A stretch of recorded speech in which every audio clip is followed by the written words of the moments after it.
আজকে আমরা একটা ব্যক্তিগত বিবরণী নিয়ে কথা বলতে এসেছি। হ্যাঁ, এটা রূপালী আক্তার নামে একজন পাঠিয়েছেন আমাদের কাছে। তার স্বামী মেহেদী হাসান, তার বিরুদ্ধেই বেশ কিছু গুরুতর অভিযোগ এতে। ঠিক, প্রতারণা, বিয়ে, আবার গর্ভাবস্থায় পরিত্যাগ করার মতো অভিযোগ, আর তিনি ন্যায় বিচার চাইছেন। আমরা এই বিবরণীতে যা লেখা আছে সেটাই বিস্তারিতভাবে দেখব, কোনো মতামত না, শুধু তথ্যের বিশ্লেষণ। অবশ্যই। আমাদের আজকের আলোচনার ভিত্তি হল রূপালী আক্তারের পাঠানো সেই বক্তব্য। তিনি কি জানিয়েছেন সেটাই বোঝার চেষ্টা করব। আচ্ছা, তাহলে শুরু করা যাক। তথ্য অনুযায়ী ঘটনাটা হলো জামালপুরের মেহেদী হাসান। তিনি নাকি নিজেকে অবিবাহিত পরিচয় দেন, দিয়ে রংপুরের পীরগাছা রূপালী আক্তারকে বিয়ে করেন। তাদের মধ্যে প্রেমের সম্পর্ক ছিল, যেটা ২০২৪ সালে বিয়েতে গড়ায়। ঢাকায় থাকতেন তারা, আগারগাঁও এলাকায়। কিন্তু বিয়ের এক বছর ঘোরার আগেই মেহেদী গ্রামে ফিরে যান। আর রূপালী এখন তার ভাষ্যমতে তিনি ৮ মাসের গর্ভবতী। এখানেই তো বিষয়টা জটিল হচ্ছে। মেহেদী তাকে নাকি জানিয়েছেন যে তিনি তালাক দিয়েছেন। হ্যাঁ, এই তালাকের বিষয়টা নিয়েই তো বড় প্রশ্ন উঠছে। কারণ রূপালীর মূল অভিযোগটা হল মেহেদী আসলে শুরু থেকেই বিবাহিত ছিলেন, এবং গ্রামে তার স্ত্রী এবং সন্তানও আছে। এই তথ্যটা তিনি বিয়ের আগে পুরোপুরি লুকিয়েছিলেন। এটা জানার পর রূপালীর মানসিক অবস্থাটা কি হতে পারে ভাবা যায়।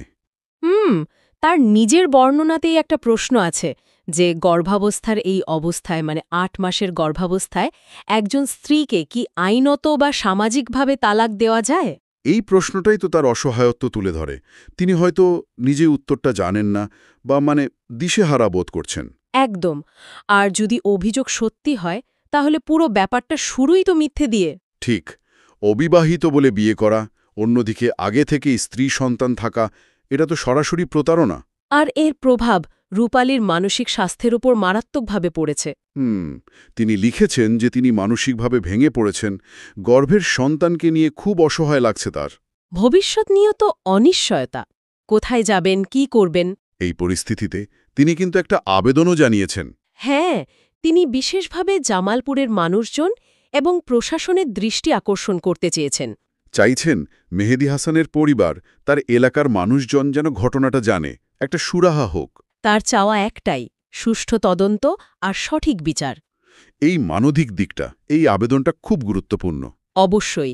তার কথায় একজন নারীর কষ্ট, প্রতারিত হওয়ার যন্ত্রণা, আর সবথেকে বড় কথা, অনাগত সন্তানের ভবিষ্যৎ, এই সব কিছু খুব স্পষ্ট। তাহলে যদি আমরা পুরো ঘটনাটা সংক্ষেপে দেখি, মূল বিষয়গুলো কি দাঁড়াচ্ছে?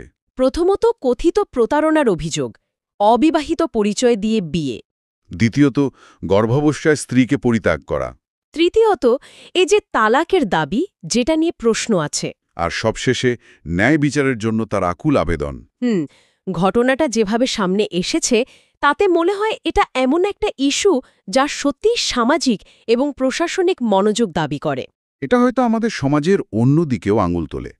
এই রকম পরিস্থিতিতে পড়া নারীদের জন্য যথেষ্ট সাপোর্ট সিস্টেম বা প্রতিকারের ব্যবস্থা কি আছে?